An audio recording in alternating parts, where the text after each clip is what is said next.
Sarthak. And I am Aditya. And we are the Earthians. This video is an initiative by the Earthians to tell you a lot more about the structure of the material and make you understand about it a lot more. This video includes topics like defects and impurities, Miller indices and packing fraction. And it is beautifully and creatively explained by our fellow Earthians.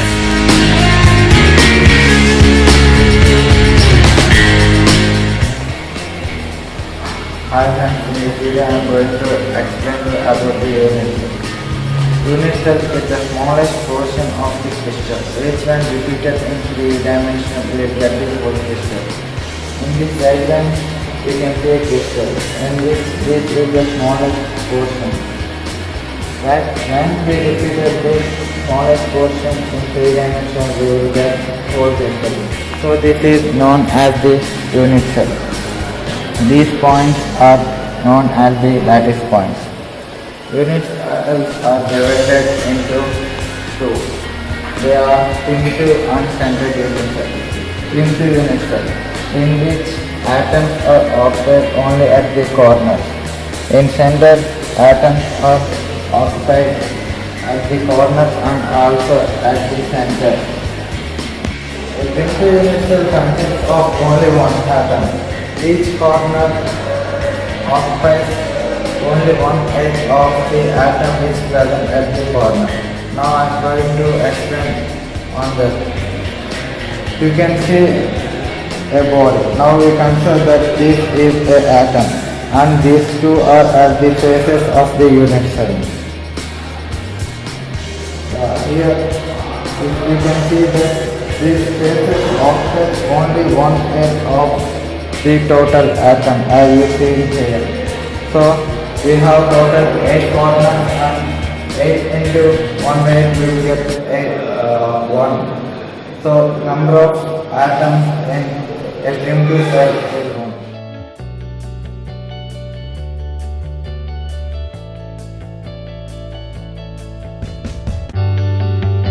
Hey, this is Akshay Jayasurya from Team Earthians here to talk about the packing fraction of a simple cubic unit cell. So, the unit cell in the simple cubic unit cell, as we mentioned, the name will be a cube and the angle in a cube will be 90 degree. That is, the vector angles will be alpha is equal to beta is equal to gamma, that will be 90 degree.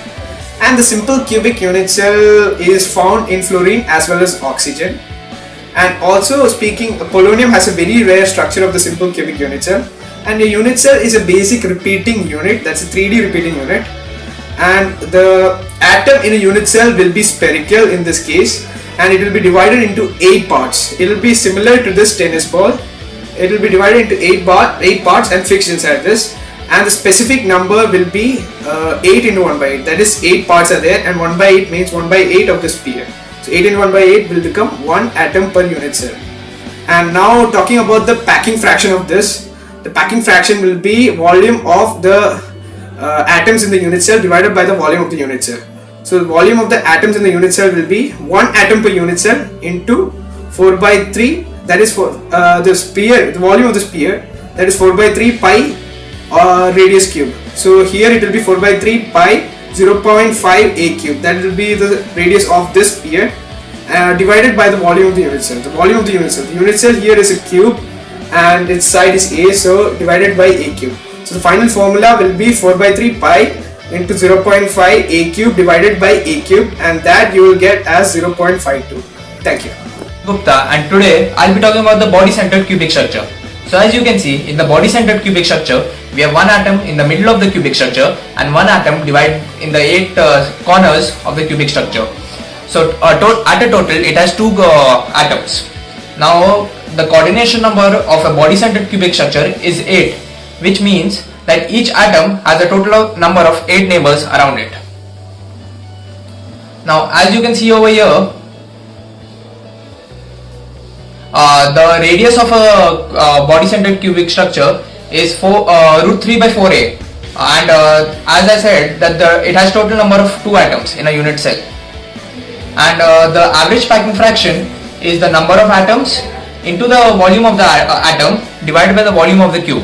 So it has total of 2 atoms. The volume of the atom is 4 by 3 pi into r cube, where root 3 by a by 4 is the r. and the volume of the unit cell is A cube, where A is the side of the cube. So after simplifying this equation, you get the average packing fraction of the body centered cubic structure to be 0.68. I'm Nikhil. I'm basically gonna cover the topic face-centered cubic structure. Here, as you can see, unlike BCC, the atoms are arranged at the corners and center of each face of the cell. And its coordination number is 12. This means that each atom will have a 12 nearest neighbors. Here in the cube, the A means that it's the side of the cube, and here this capital R, it's the radius of the atom, this, and it's 6 into 1 by 2. That means a cube has 6 faces and each face will have half of an atom. So half into 6 faces and plus 8 into the corner atoms. So 8 into 1 by 8, which is equal to 4 atoms. So basically an FCC unit cell will contain 4 atoms. And here this is the atomic packing fraction. That's this is 4. This is atoms per unit cell, number of atoms per unit cell. This is the volume of atom. Here root 2a by 4 is the capital R, which is the radius of the atom, and here a cube means the volume of unit cell. So we get atomic packing fraction as 0.74. That is 74% of a unit cell will be filled, and the remaining will be void. So this is the FCC stacking sequence. Here ABC, ABC. This is the stacking sequence. Here you can see the 3D projection.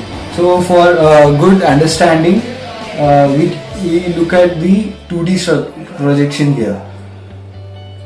So this will be at the base, and above that will be the B sides, which will occupy the voids here, voids of the A sides, and similarly the C sides will occupy the voids which will be in the B side.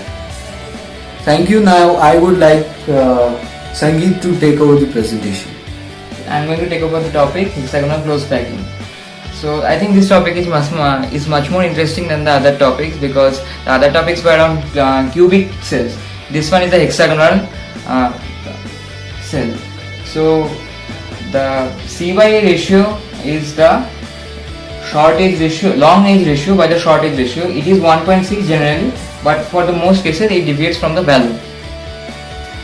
Then we come to the stacking sequence. The stacking sequence is in hexagonal close packing is AB, AB, AB. It is shown in this projection clearly. Here is the A side, here is the B side. Then again superimposing with the A side is another A side. And then we go to the coordination number. If we take this center atom, there are 6 atoms at the side. There are 3 atoms below. There will be another 3 atoms of the B side, another B atom, B side above this. So if we add it up, 3 plus 3 plus 6, it comes as 12. So the coordination number is 12. The effective number in a hexagonal close packing is 6, because there are 6 unit cells inside a hexagonal close packing. And now to calculate the packing fraction, we do it like the effective number into the number of unit cells by the volume of the hexagon. So it will come up to be 74% or 0.74 fraction.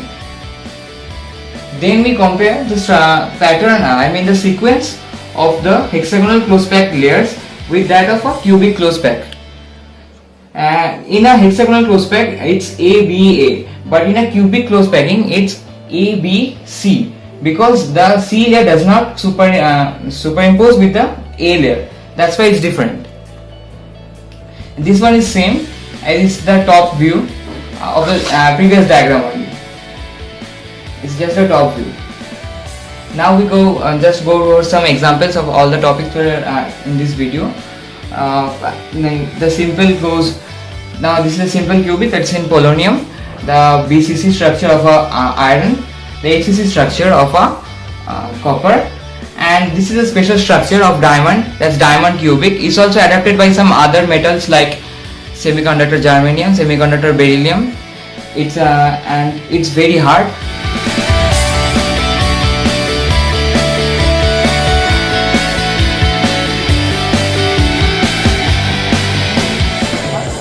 So in this part of the video, we'll be discussing about what are impurities and defects in a crystal structure.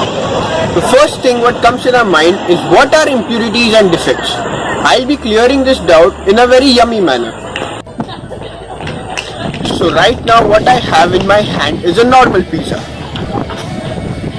So what can we do to make it more delicious? Now what if we add some capsicum, tomatoes, corn and cheese in this pizza? It will look like this. Whoa, that looks yummy now. So these are basically the impurities and defects which we add in crystal structure. Now let's taste it.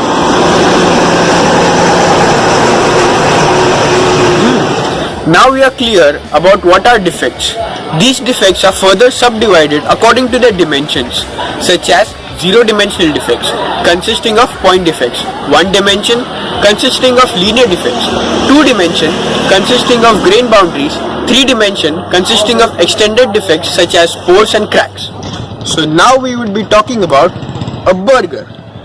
You might be wondering what a burger is doing in middle of a crystal structure video. What I want to put a focus on is look at this patty. The way it is stuffed in buns is actually what we want to focus on. That's what is actually known as linear defects. So basically, linear defects are one-dimensional defects. You can imagine this as like you're putting a book in a bookshelf where the books are already aligned in a manner. Still you try to push in your book with your force. So what actually happens, as you try to push your book, you tend to disorder, or else you can say that to put your book inside, you pull another book and then you try to push both the books inside the shelf. Okay, it fits in, but it looks a bit disordered. That's what is known as linear defects. Now these linear defects are further divided into dislocations as screw dislocation and edge dislocation. These dislocations, for knowing screw and edge dislocations, we should first know what are Burger's vectors.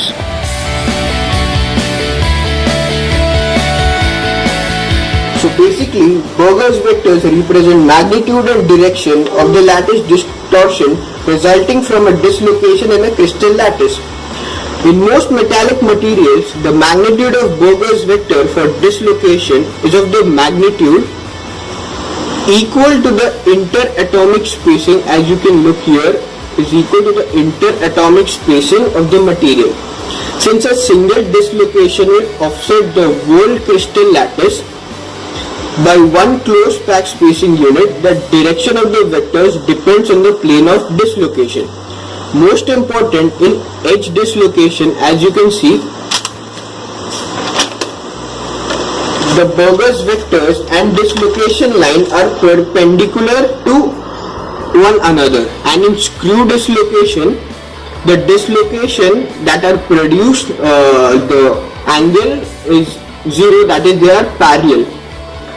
But in real time, no dislocation is pure edge or pure screw, but they occur together and are called mixed dislocations. Also, I would like to add, edge dislocation introduce compressive, tensile and shear lattice strains. Screw dislocation introduce shear strain only. Now we know what defects are, right? Crystal which has unit cell and the arrangement of the lattice points in the crystal across the whole crystal in a proper arrangement is what we call it as an ideal crystal or a proper crystal.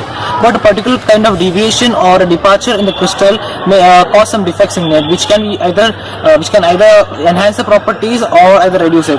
Now we'll see what defects are. Here we are talking about the atomic imperfections. The atomic imperfections, or we call it as the point defects, is what happens. I'll explain. A crystal has a unit cell and a lattice points, which is actually the unit cell repeating across the whole crystal. Now, if these lattice points are uniform or arranged properly throughout the crystal, it's an ideal. But if there's some change in the arrangement of the lattice points, a defect occurs. There are various types of defects. Now we'll look into it. Defects can be caused either due to the formation of holes or due to the formation of interstitial points.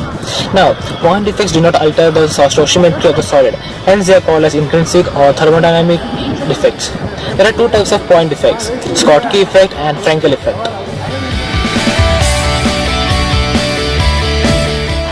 Talking about defects, now imagine this to be a crystal lattice and think of it as a positive ion, that is a cation, anion, cation, anion. Now imagine what happens if I remove a cation and an ion. This is your Schottky defect. In this defect, equal number of cations and anions, which are of the AB type crystal, are missing from the normal lattice sites. That is, equal number of cationic and anionic vacancies or holes that will be developed. Now take a look at this point. The holes will be developed. This actually is the reason for the conductivity in the solids. Crystal maintains electrical neutrality as an equal number of cations and anions are removed from the solid. This defect is usually observed as strongly anionic compounds which have high coordination number, and the size of the two ions, that is cations and anions, are almost the same. The examples are NaCl,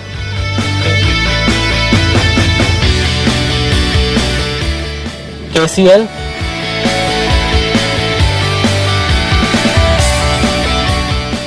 KBr,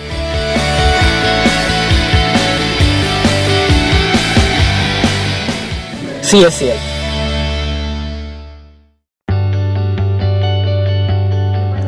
Now there are various consequences of Schottky defect. Due to the Schottky defect, the density of the crystalline solid decreases.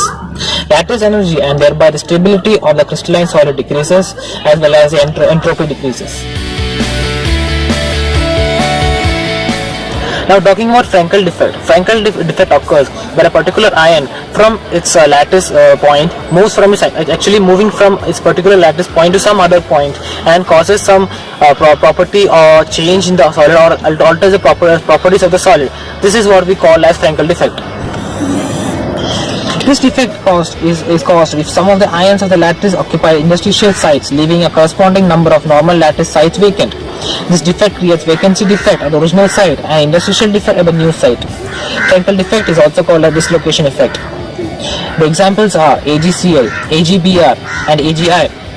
The consequences of Frankel defect. There is no change in density of the solid, as there is no ions missing from the solid, only they are changing their positions to a new position.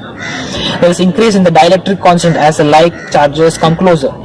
The solids having Frankel defect show conductivity and the diffusion of the solid state due to the presence of vacant lattice sites. Lattice energy and thereby the stability of the crystalline solid decreases. This defect influences the chemical properties of the ionic compound. Now take a closer look at the lattice structure. See, these are the negative and the positive ions arranged alternatively. Now imagine this to be a crystal lattice. What happens in Frankel defect is that if one of the ions from its particular point moves to some other point. Can you see this? This is actually what a Frankel defect looks like. The positive ion here and the positive ion here, and you have positive ion here as well. This is a defect which occurred in this crystal lattice. Now there is a close repulsion between the positive charges over here, whereas we have an attraction between the negative charges over here. This is what causes the dielectric constant of the material to change. Moreover, see, the ion hasn't moved from the crystal lattice, it has only moved to a particular position. It's not missing from the lattice, and hence the density of the crystal lattice doesn't change. Now we'll be talking about planar defects, basically the grain boundaries. The grain boundary is the interface between the two grain structure of the grain structure formed in the polycrystalline structure. So the planar defect, as you can see, is the grain boundary or the interface between the two grains in the polycrystalline material. It is basically a 2D defect. It decreases the electrical and thermal conductivity, and the chances of corrosion at the boundary is at high risk. But point to be noted is that the boundary that is the interface between two grains has to be homogeneous or of the same phase. If they are different, the adjoining grains differ in their chemical compositions. In such cases, the interface is called as a phase boundary or the homophase boundary. By reducing the crystalline size is a common way to improve the mechanical strength. Now, an important point to note in the planar defects is that the angle. that is the low angle grain boundaries and the high angle grain boundaries. As you can see, the angle between the two grain boundaries is what differs between the two. If the angle of misorientation is less than 15 degree, we call it as low angle grain boundary, and if the angle is greater than 15 degree, we call it as high angle grain boundary. And a specific relation is also given, that is, the angle is related to the size of the Burgers vector B and the dislocation spacing D, and it is given by the expression that is sin theta by 2 equals to B by 2D. As the grain is bent further more and more, dislocations must be introduced to accommodate the deformation resulting in a growing wall of dislocation.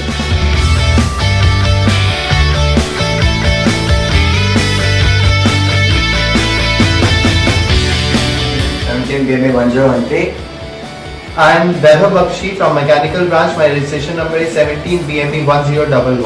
Our topic is Miller indices, which we'll be explaining in this video.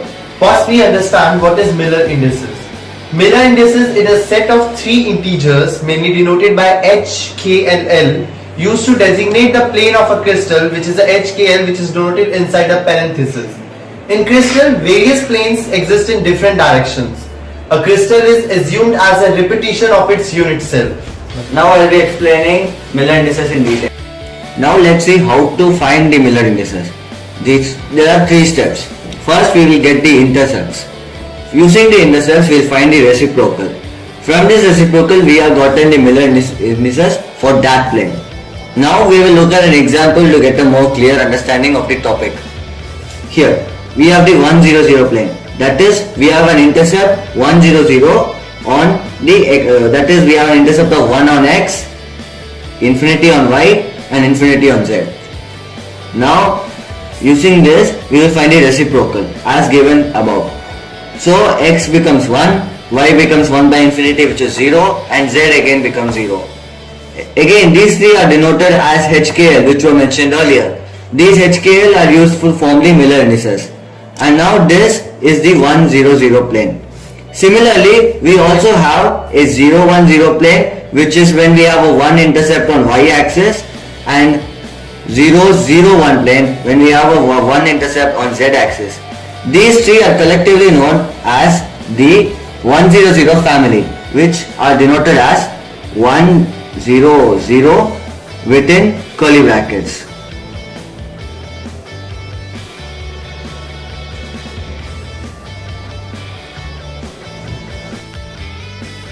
Now let's try to find something little more challenging.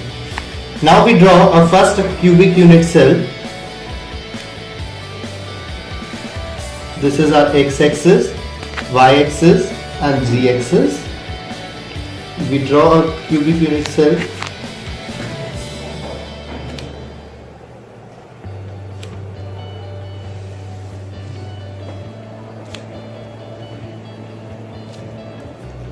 This cubic unit cell cuts the x-axis at 1 by 3, 0, 0. Y-axis at 0, 2 by 3, 0. And z-axis at 0, 0, 1. So the plane, we get this as, this is a plane for which we have to find the Miller indices. Now to find the Miller indices, as we discussed earlier, first we have to take the intercepts. So we wrote down the intercepts here. Intercept at x-axis is 1 by 3, at y-axis it's 2 by 3, and at z-axis it's 1. Now for second step, for find the Miller indices, is that we have to find the reciprocals. So reciprocal of this is x, this one is 3 by 2, and for this one it's 1, which is denoted as h, k and l. These h, k, l, when put in parentheses, we denote it as Miller indices. So the Miller indices of this plane is 3, 3 by 2 and 1. One thing we also have to keep in mind, that this portion is to be an integer.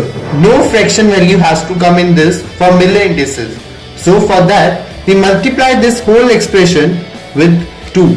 So we get Miller indices of this plane as 6, 3, 2. Put in parenthesis. So 6, 3, 2 is the plane of this 0, 0, 1, 1 by 3, 0, 0, 0, 2 by 3, 0, and 0, 0, 1 plane. For this we get a Miller indices as 6, 3, 2 plane.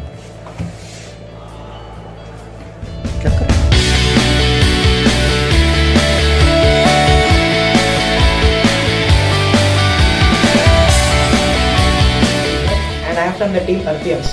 Today I am going to speak a few words on the topic crystal system. What is a crystal? Crystal is a solid structure whose constituents are highly packed microscopic structure forming a crystal lattice that extends in all directions. Now coming to the crystal system is nothing but an arrangement of two or more atoms in 3D space in such a way that the unit cell form different shapes like cuboidal, rhombohedral, etc.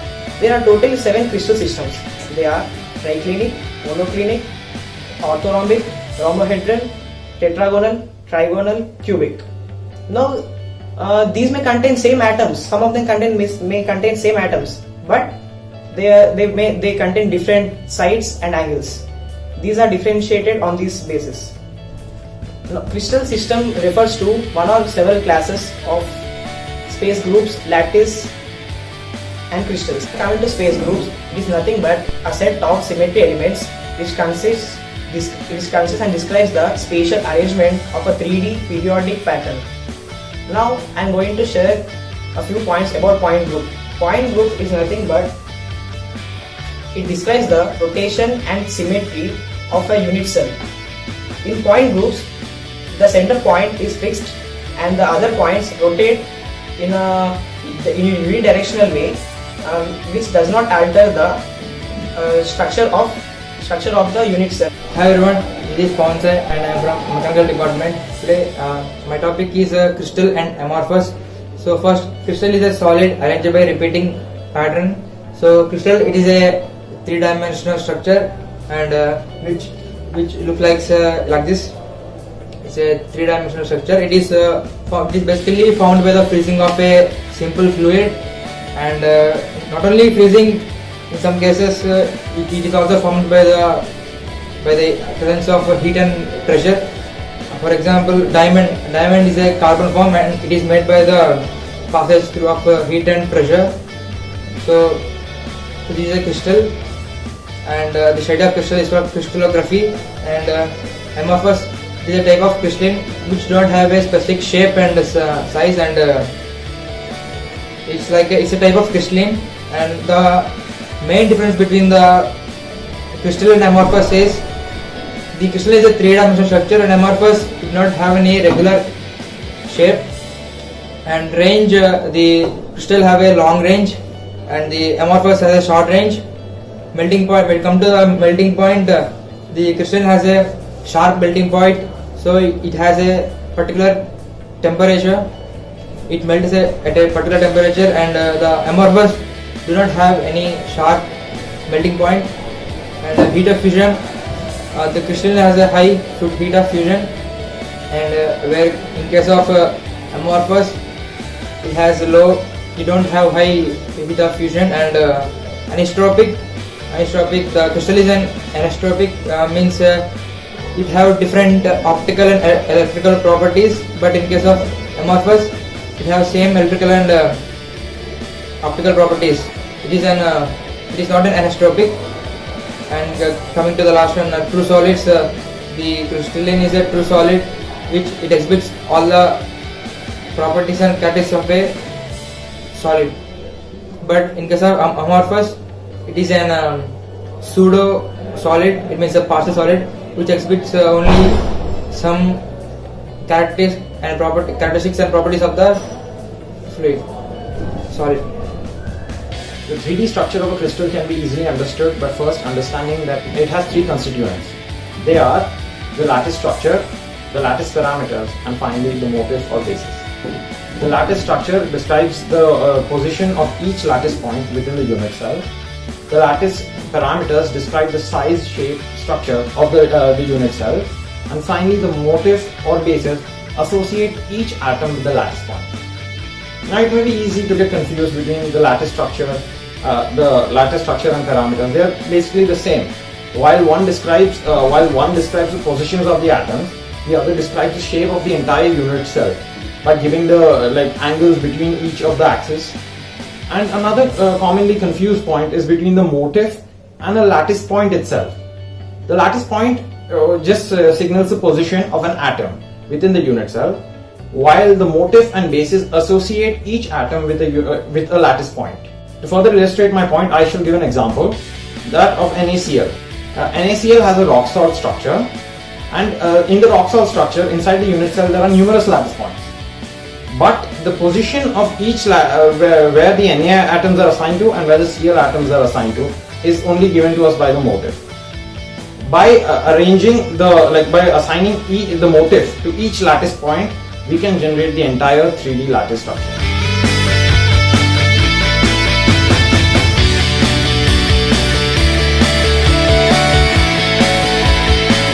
By now you might know what a unit cell is.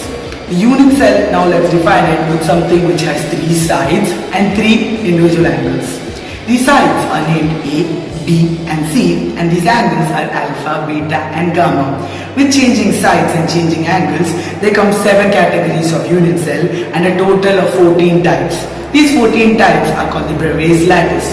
To know more about them, let's move on. Is simple cubic. In this, the 3 sides that are A, B and C are equal in length, and the 3 angles that are alpha, beta and gamma are equal and each measuring 90 degrees.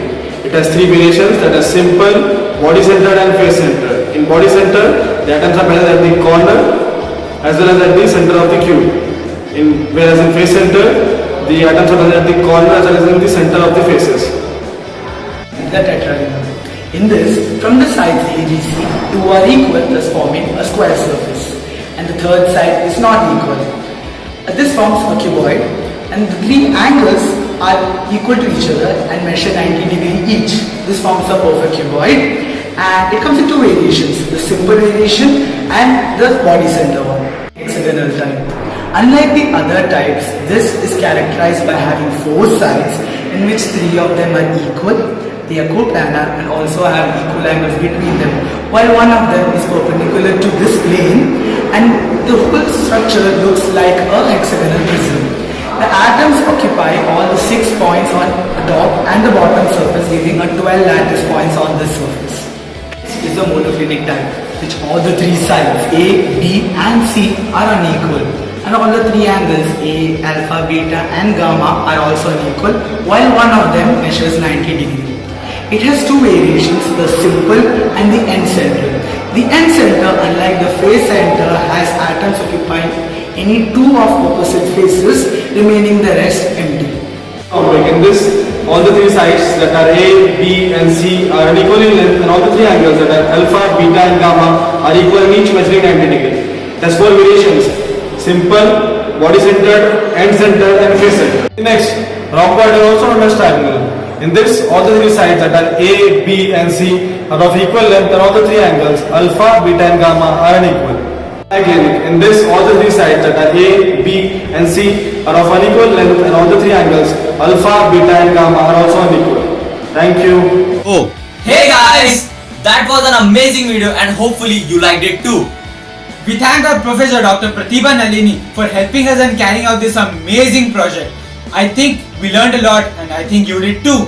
Thank you for watching. Until next time, Earthians, over and out.